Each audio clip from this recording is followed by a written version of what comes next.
When we talk about medicine, specifically infectious disease, we usually lean pretty heavily on military metaphors. Oh, absolutely. The war on bugs. Right. We talk about the war on bacteria, fighting off an infection, mobilizing our host defenses, the arms race. But when you actually sit down and look at the research we have in front of us today, specifically, we're looking at Murray's Medical Microbiology, Chapter 40. I realize that treating a virus isn't really a war at all. It's not. No. I mean, treating a bacterial infection, sure, that's a war.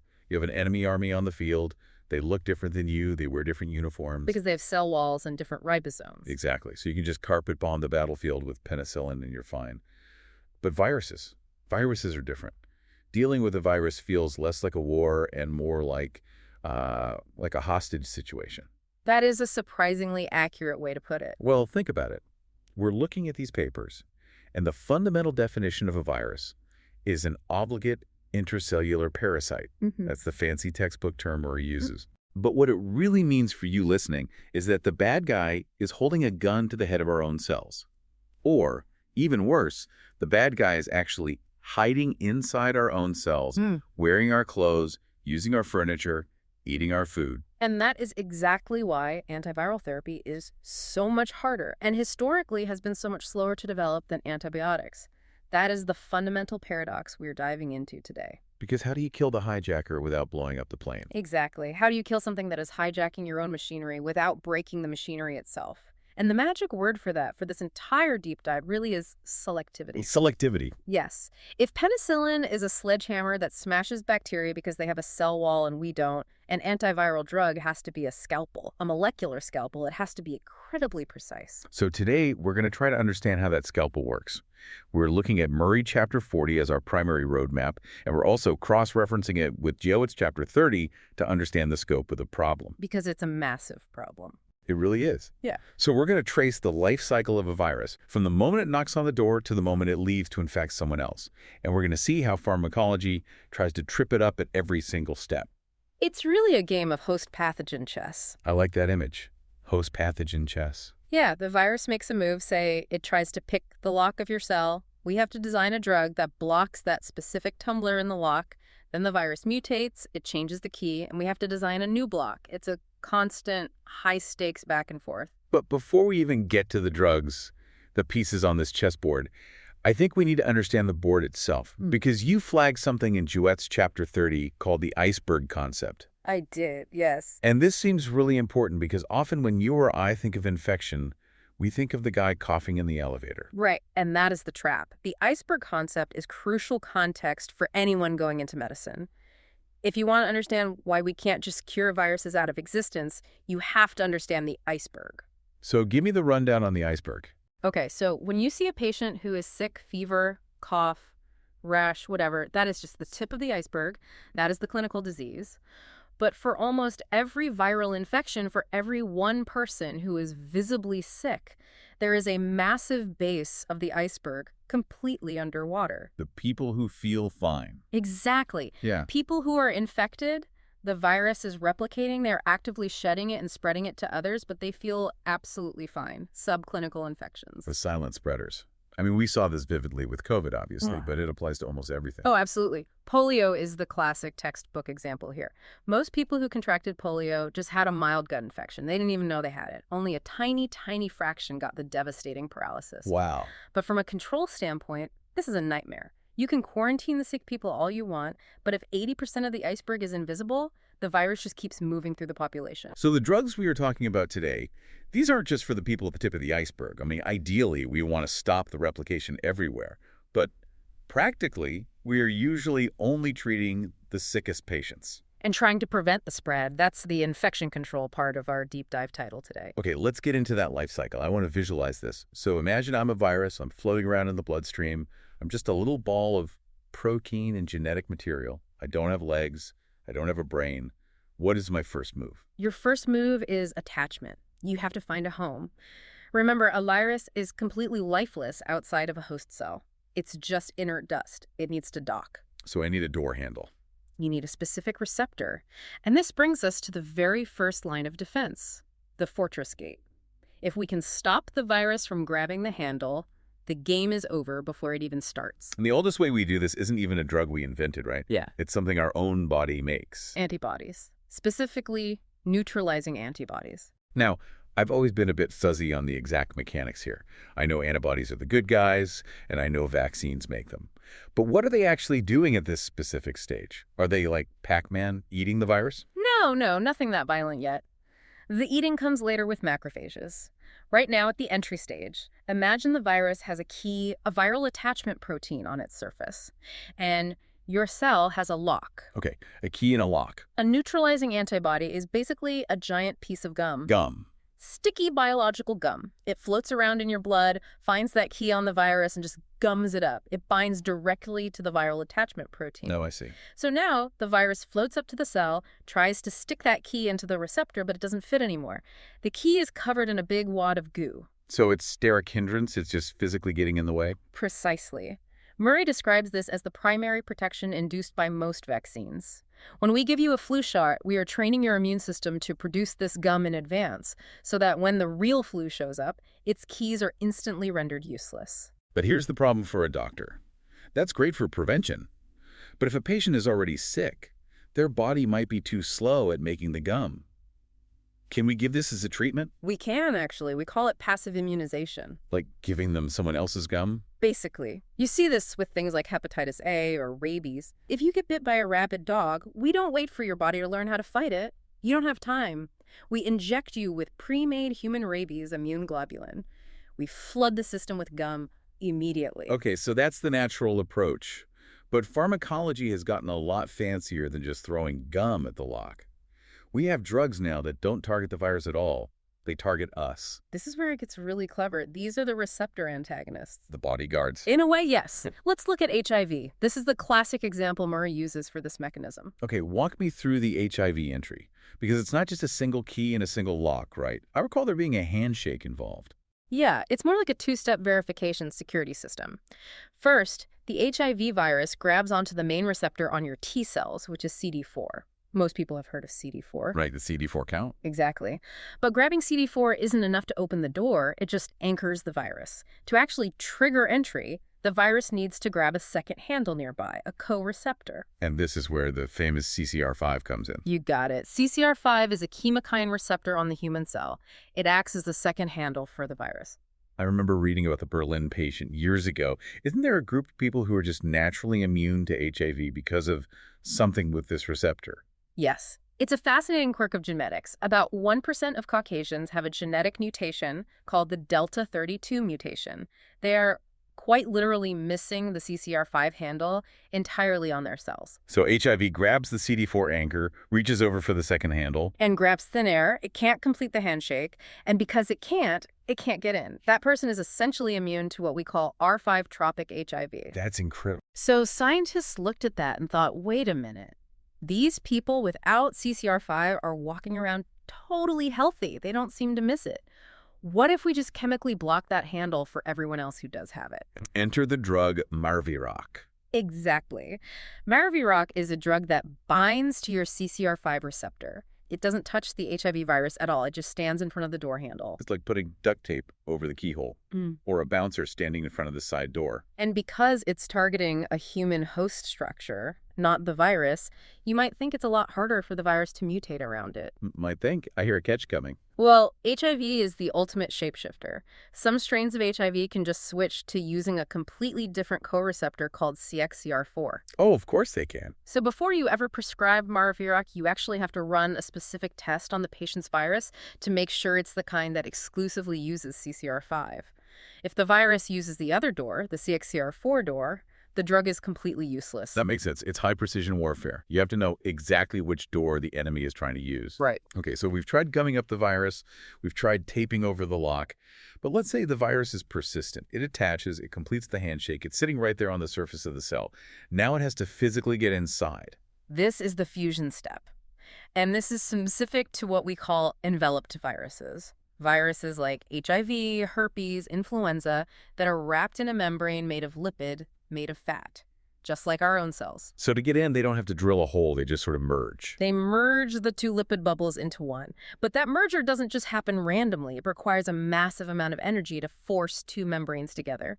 The virus basically uses a harpoon. A harpoon? In HIV, it's a structural protein called GP41. When the virus docks and completes that handshake, this GP41 protein undergoes a dramatic, massive shapeshift, a conformational change. Okay. It shoots out, stabs into the human cell membrane, and then it physically collapses back on itself like a giant hairpin spring, violently pulling the viral membrane and the cell membrane together until they fuse. That sounds incredibly violent for something so microscopic. It's very mechanical. And that mechanical action brings us to the drug enfuvirtide, which is also known clinically as T20. P20 sounds like a Terminator model. It kind of is. For the virus, T20 acts like a wedge. It's a synthetic peptide that mimics a part of that harpoon. So when the viral harpoon shoots out, T20 wedges itself right into the middle of the GP41 protein. So when the spring tries to fold back, it jams. The spring is jammed. The harpoon is stuck in the extended position. wow. The virus is tethered to the cell, but it physically cannot pull itself in to complete the fusion. It's literally stuck on the front porch. And if it's stuck on the porch, it can't replicate. Does it just eventually degrade out there? Exactly. No entry, no infection. The immune system eventually clears it. We actually see a very similar concept with cold sores, which are caused by herpes simplex virus. You know, that over-the-counter cream, Vaccination, Breva. Yeah, the stuff you buy at the drugstore. I'm not going to lie, I always wondered if that was just expensive snake oil. No, it's real science. It works on a similar principle of fusion inhibition. It's a long-chain alcohol that modifies the host cell membrane so the herpes virus envelope can't effectively merge with it. Okay, so we have quite a few clever ways to keep the bad guys out, but this is the deep dive, and we know that in biology, nothing works 100% of the time. The virus gets in. It slips past the gate. So now we are inside the human cell. The virus is in the lobby, but it's still trapped, right? Usually, yes. It typically enters via a process called endocytosis, which means it gets swallowed up by the cell membrane, so it's inside a little holding bubble called an endosome. Right. And importantly, the viral genetic material, the actual blueprints for making more virus, is still locked inside the virus's own inner protective shell, the capsid. So to use a metaphor, it's a locked suitcase inside a bubble, inside a room. Great analogy. And for the virus to actually do anything to start the infection, it has to open that suitcase. It has to undergo a process called uncoating. This is section 2 of our journey, the Trojan horse.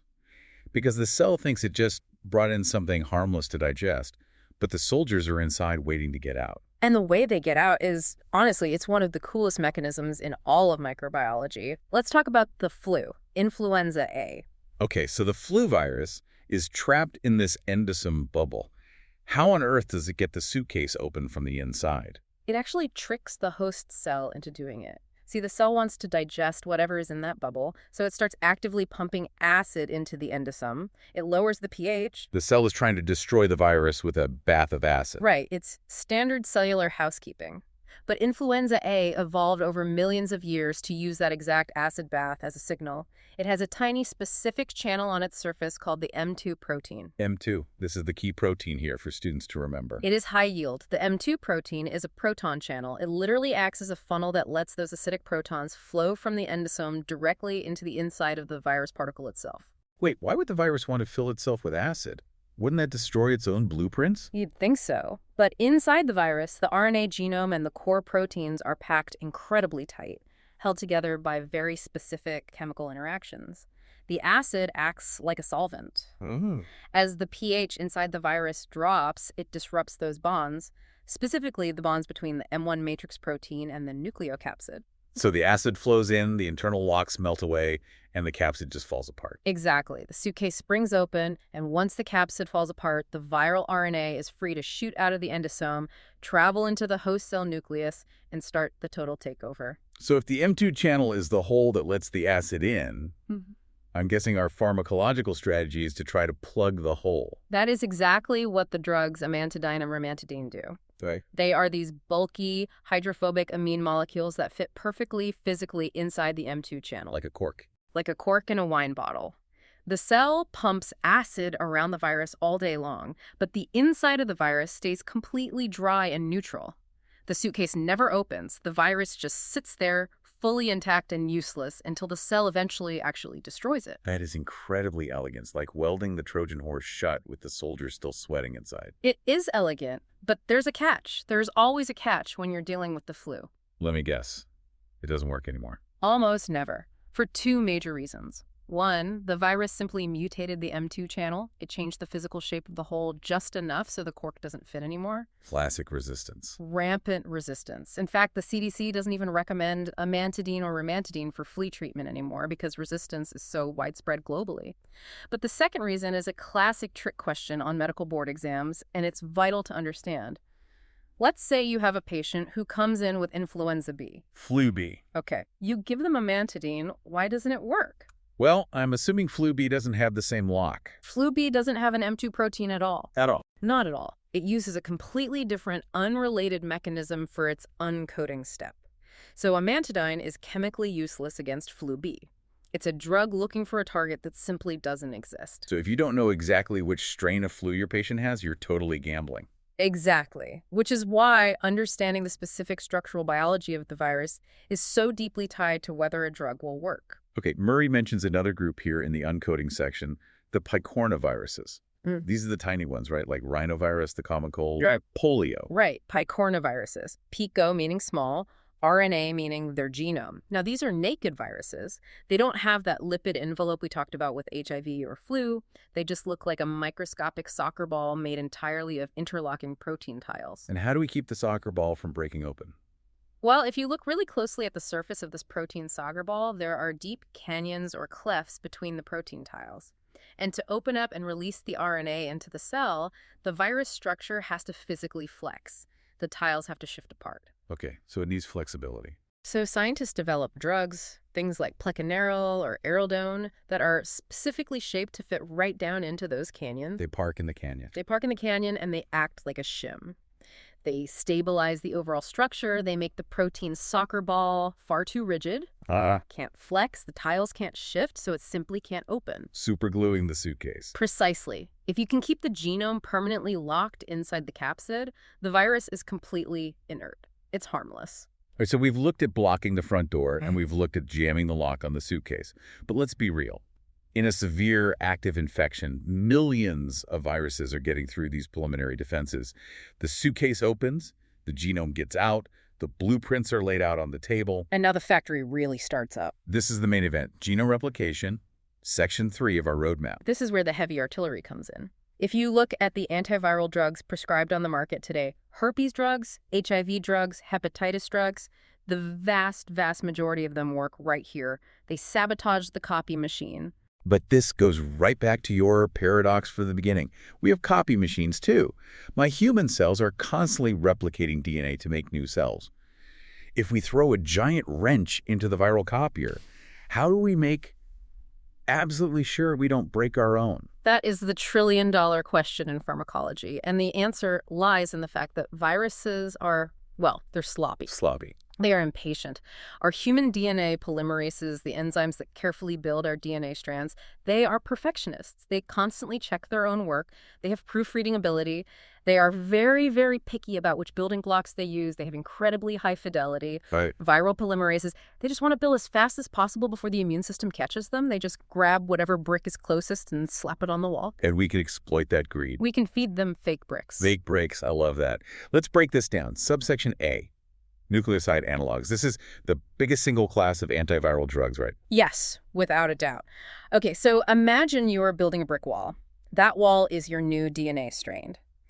To add a single brick to the wall, you need two things. You need the brick itself, that's the base, the A, C, T, or G of the genetic code. Okay. But you also need mortar to physically stick it to the previous brick. And biochemically speaking, what is the mortar? It's a tiny little chemical tag called a 3' hydroxyl group. It's a little oxygen and hydrogen tail that hangs off the sugar part of the nucleotide molecule. That is the essential sticky spot where the next brick has to attach via a phosphodiester bond. Got it. So every normal DNA brick floating around the cell naturally has this sticky tail. Right. Now enter the drug. the nucleoside analog. It looks exactly like a normal brick. It feels like a brick to the enzyme. But it's been synthetically sabotaged in the lab. It is specifically missing that 3' hydroxyl group. It is no mortar. No mortar. So the viral polymerase is frantically building the wall. It reaches into the cellular bucket. It grabs the drug because it's sloppy and thinks it's a real nucleotide. It slaps it onto the growing wall. And it fits. It actually bonds to the previous crack. It fits perfectly because the front end of the brick is totally normal. But then the polymerase turns around to grab the next brick, tries to stick it on, and realizes, uh-oh, I can't attach this. There is no hook. There's no hydroxyl group.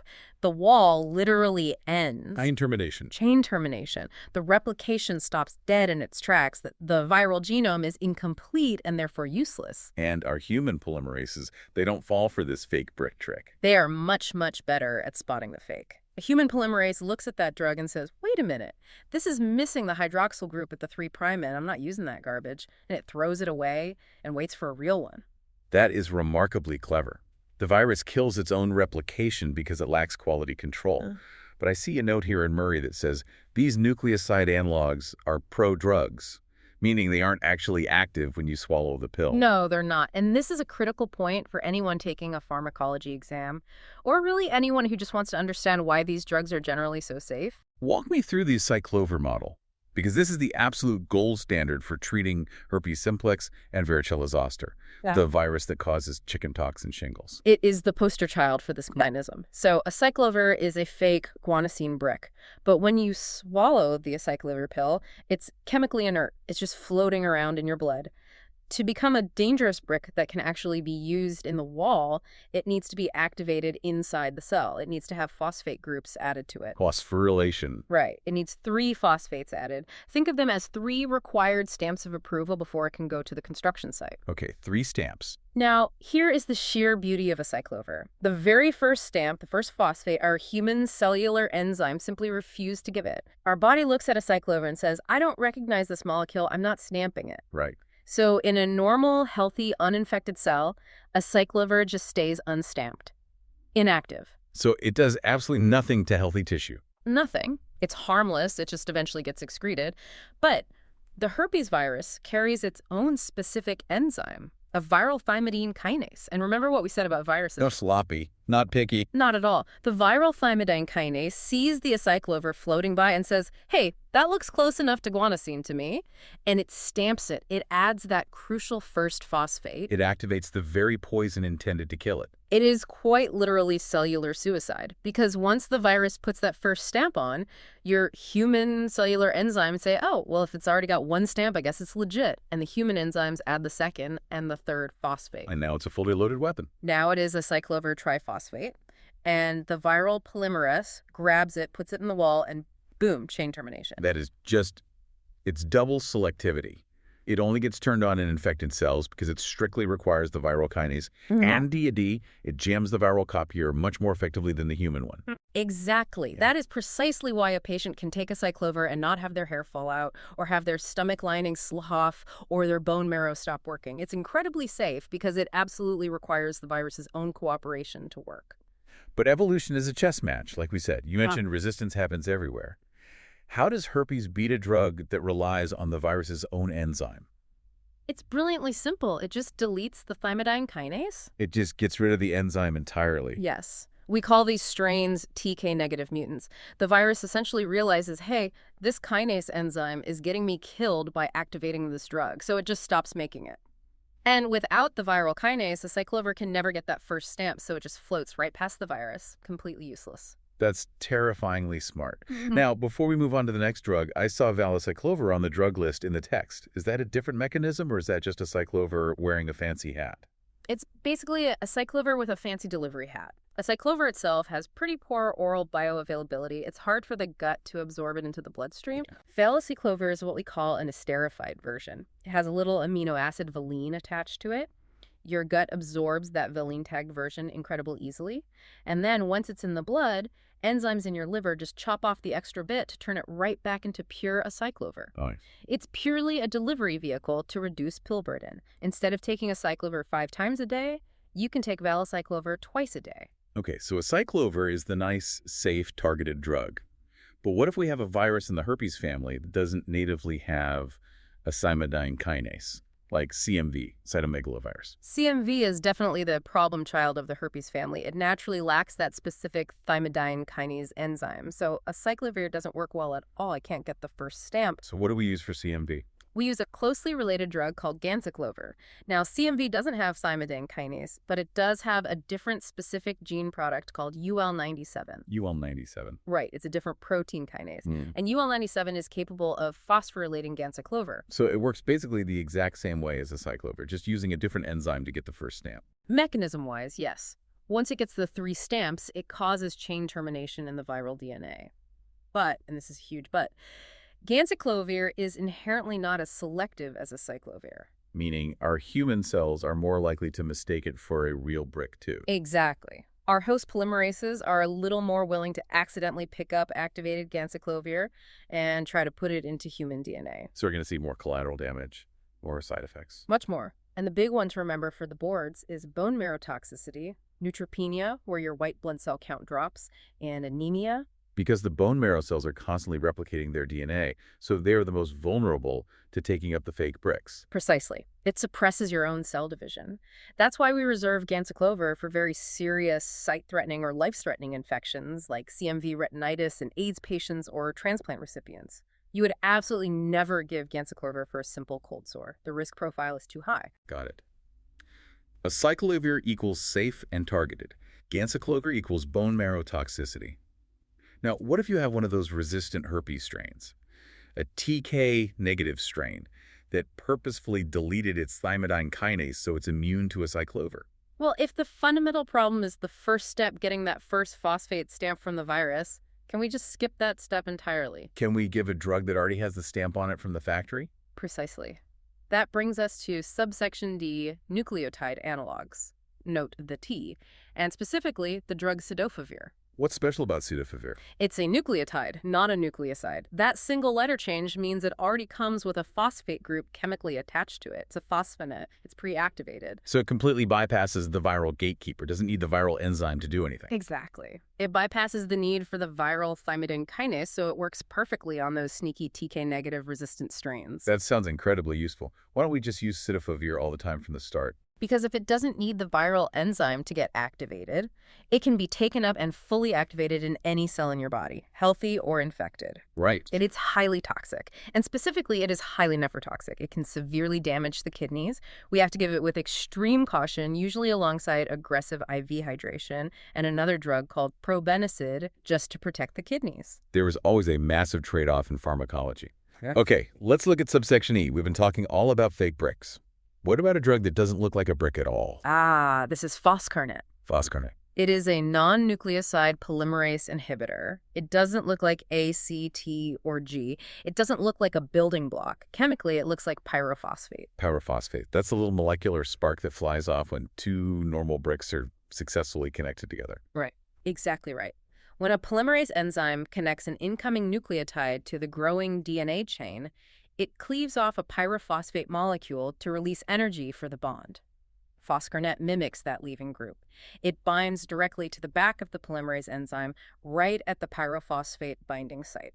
So it's not a bad brick. It's like jamming a wedge directly into the gears of the copier, rather than feeding it bad paper. That is a phenomenal way to put it. Yes, it effectively freezes the viral enzyme so it physically can't cleave the next pyrophosphate, and the entire replication process just stalls out permanently. And because it acts directly on the enzyme and doesn't need to be phosphorylated into a fake brick, it works on resistant strains. Yes. It's a major go-to rescue drug for acyclovir-resistant herpes or ganciclovir-resistant CMV.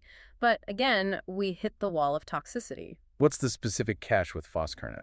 Its chemical structure loves to bind to free metals in the blood. It strongly chelates calcium. Chelation. That means it strips the calcium right out of circulation. Yes. It grabs onto it and won't let go, which leads to severe hypocalcemia in the patient. Yeah. And what happens physiologically when your serum calcium drops fast? Your muscles start twitching, the nerves get hyper-irritable, seizures. Correct. Seizures are the very high-yield side effect you have to watch for with foscarnet.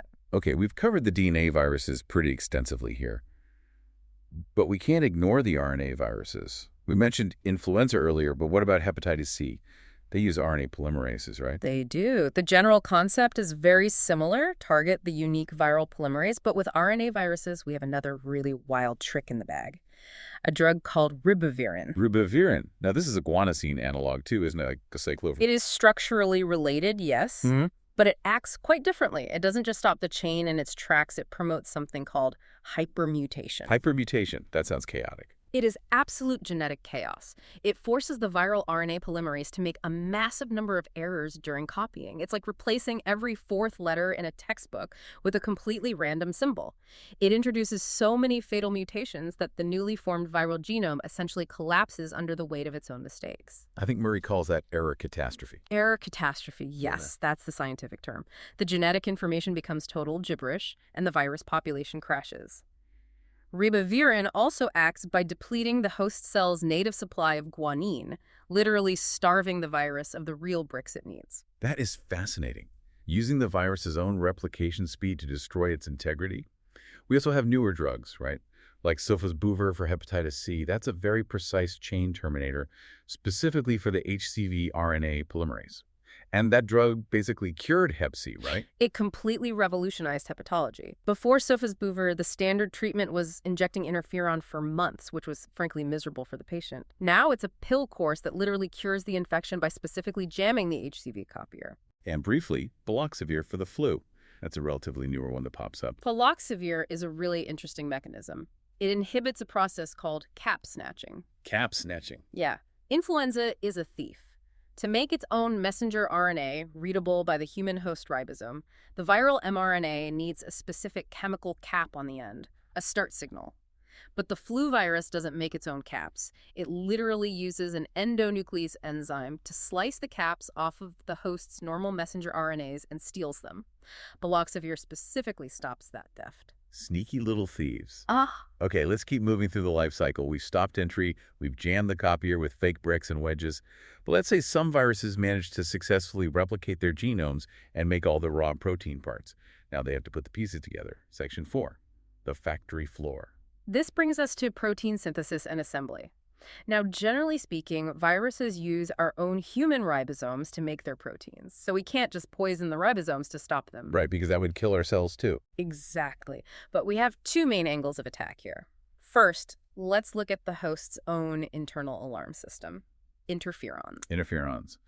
Now, these aren't really synthetic drugs we invented in a lab. They're proteins our bodies naturally make, right? Yes, we just figured out how to synthesize massive amounts of them. When a host cell detects viral double-stranded RNA, it panics and releases interferon alpha and interferon beta. These interferons flood the local area and tell all the neighboring uninfected cells, hey, virus approaching, shut it all down. So they put the local cellular factories on total lockdown. Yes. They induce enzymes that actively degrade viral mRNA, and they block ribosomal assembly so no new proteins can be made. That's a great defense. It is. But remember earlier when you asked about why patients feel so awful? When you get the flu, that high fever, the deep muscle aches, the profound fatigue, that's not actually the influenza virus doing that to you directly. That is your own interferon. Wow. So when we give interferon as a therapeutic drug like we used to for hep C, the patient predictably feels like they have the absolute worst flu of their life for months on end.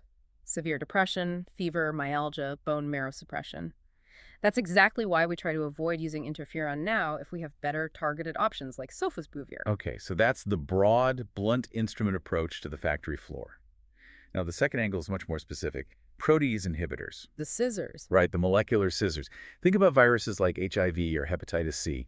When they use our ribosomes to translate their genetic code, they don't make individual, ready-to-use proteins one by one. They make one giant, long, totally non-functional snake of a protein, a polyprotein. Imagine trying to print a 500-page book on one continuous, long scroll of paper without ever cutting the pages apart. You can't read it. You can't bind it. It's useless. So the virus carries a highly specific enzyme, a viral protease, that acts as the scissors to carefully snip this massive polyprotein scroll into the individual functional parts.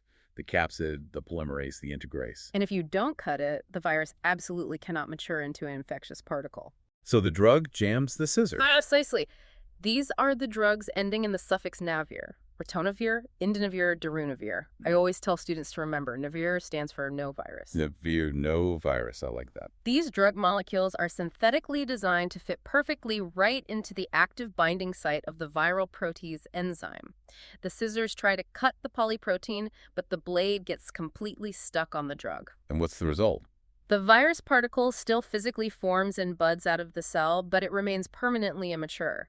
It has all the necessary structural parts inside, but they are all fused together and useless. So it basically just produces a bunch of dud viruses. Exactly. Non-infectious particles that can't go on to infect the next cell.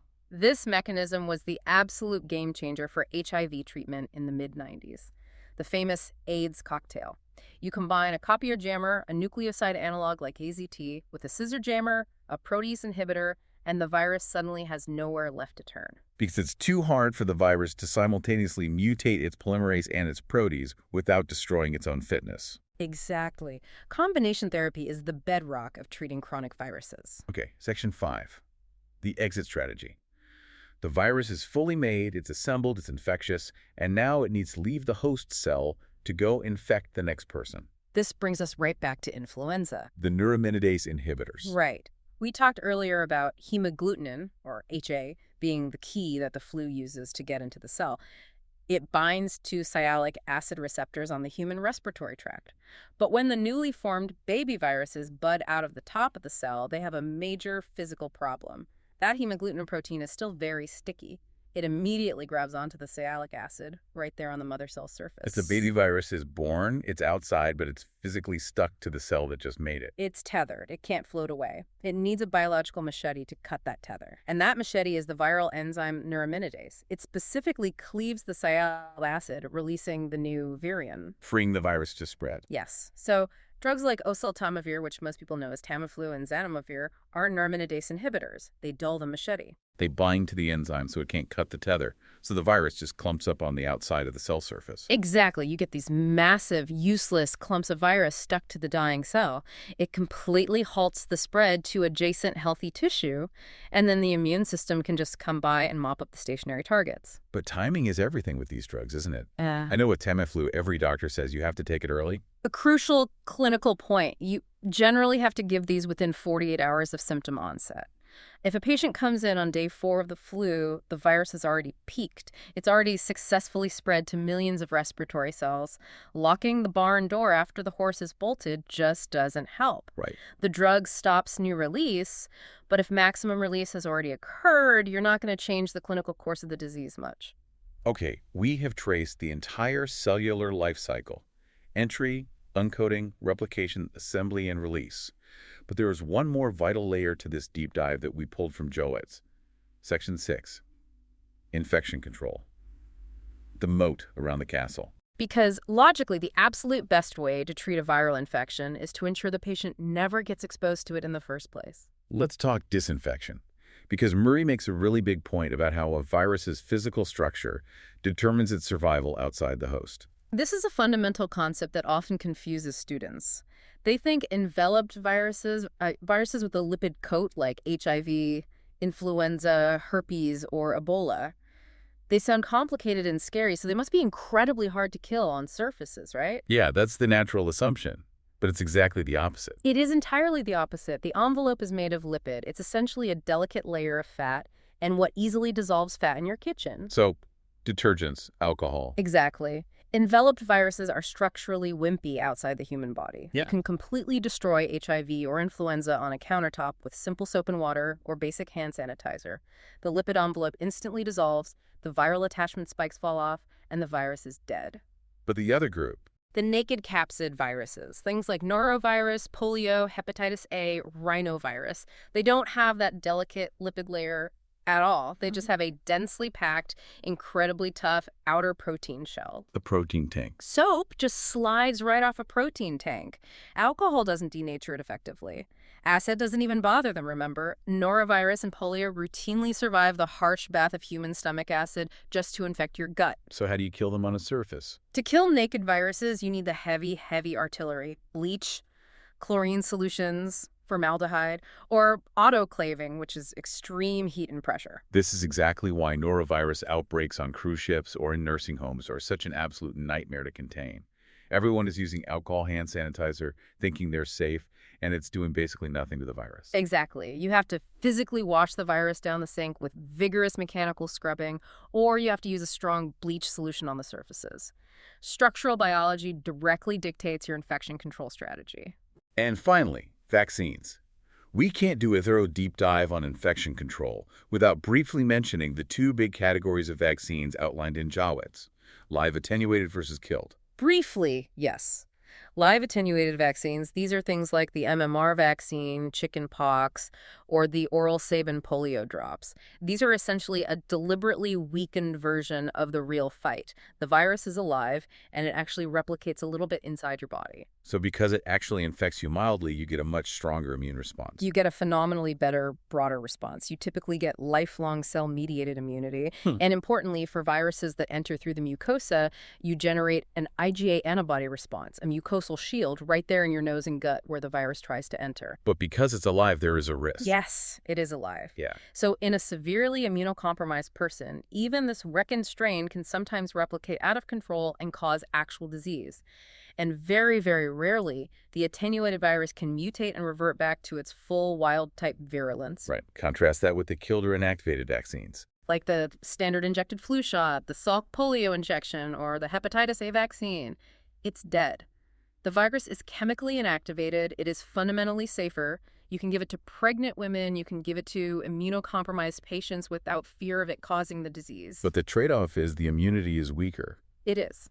The body sees the dead protein, makes some antibodies, and moves on. You usually need multiple booster shots over time, and you mostly just get an IgG response in the blood, not that robust mucosal IgA shield. So trade-offs everywhere. Efficacy versus safety. Always. That's the art of medicine. All right. We have covered a truly massive amount of ground today, from the chessboard to the chemical warfare to the factory floor. Now it's time to see if we can actually apply it. Are you ready for the rapid-fire SBA? Let's do it. Fire away. Okay, here's how this works. I'll read the single best answer question. You, listener, take a second to lock in your answer. And then the expert will give us the correct choice and the why behind it. Question 1. A patient with influenza A is treated with a drug that specifically blocks the M2 proton channel. Why is this specific drug totally ineffective against influenza B? Take a second. Got your answer. The reason is that influenza B completely lacks the M2 protein. Amantadine and rimantadine target the specific structural M2 channel of flu A. Flu B uses a totally different structure for maintaining its internal pH, so the drugs simply have no physical target to bind to. If you missed this, review the uncoating section of Murray. Great. Question 2. Which antiviral drug strictly requires phosphorylation by a viral thymidine kinase to become active, granting it its extremely high selectivity for infected cells? Think about it. The answer is aciclovir. Remember the concept of double selectivity. The crucial first step, that first phosphate stamp, can only be done by the viral kinase enzyme. If the cell isn't infected with the herpes virus, the drug is never activated. Review the nucleoside analog section if you need a refresher. Question 3. A patient taking intravenous foscarnet for severe CMV retinitis suddenly develops seizures. What is the most likely metabolic mechanism behind this adverse event? Take a second. The answer is the chelation of calcium.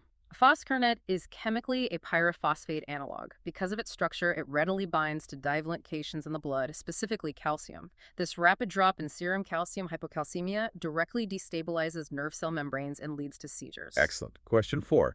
Why exactly does amantadine treatment physically prevent the uncoating step of the influenza virus? Think about the mechanism. The answer is that it physically blocks the influx of hydrogen ions, or protons. The flu virus absolutely needs its internal environment to become highly acidic to chemically loosen the bonds of the M1 matrix protein. Amantadine acts as a cork, plugging the M2 hole, completely preventing those acidic protons from entering the virion. No internal acid means no uncoating. Question 5. HIV combination therapy very often includes a drug ending in the suffix -navir, like ritonavir or darunavir. What specific step of the viral life cycle is this drug inhibiting? Take a moment. The answer is proteolytic cleavage, which is part of protein assembly. Remember, the mnemonic navir means no virus. These drugs are protease inhibitors. They specifically jam the viral scissors that are trying to cut the long, useless polyprotein into its functional, mature parts. Last one. Question 6. Which major class of viruses is generally the most resistant to standard environmental detergent and soap disinfection? Think about structure. The answer is naked capsid viruses. Remember, enveloped viruses have a delicate lipid coat that easily dissolves in simple soap.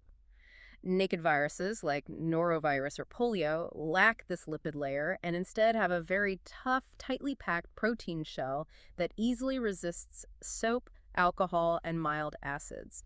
You generally need bleach to destroy them. How did you do? Hopefully you nailed those concepts. And if you didn't quite get them all, don't worry. Those specific sections in Murray Chapter 40 are definitely worth a targeted reread tonight. So let's wrap this deep dive up. We have moved from blocking the front door with Marviroc to welding the Trojan horse shut with amantadine, to jamming the DNA copier with a cyclover in its fake mortarless bricks, to dulling the assembly scissors with protease inhibitors, and finally gluing the exit door shut with Tamiflu. It is a remarkably comprehensive pharmacological arsenal when you look at it all laid out like that. But I want to leave you with one final, slightly provocative thought from the current literature before we go. We briefly mentioned ribavirin earlier and the concept of hypermutation. Right, the idea of intentionally forcing errors. Right. Usually in medicine, we logically think of trying to completely halt or kill a pathogen. But with RNA viruses, which inherently mutate incredibly fast anyway, maybe the true future of antiviral therapy isn't about trying to stop them cold, but rather pushing them over the edge. Lethal mutagenesis, using their own speed against them. Exactly. If we can't completely beat them into submission, maybe we can deliberately feed them drugs that make them mutate so wildly and so fast that their entire genome turns into functional gibberish. It's a really fascinating theoretical frontier in antiviral pharmacology. Pushing them straight into an error catastrophe. I love it. Well, that is unfortunately all the time we have for today. You've just listened to The Deep Dive. Stay curious, everyone.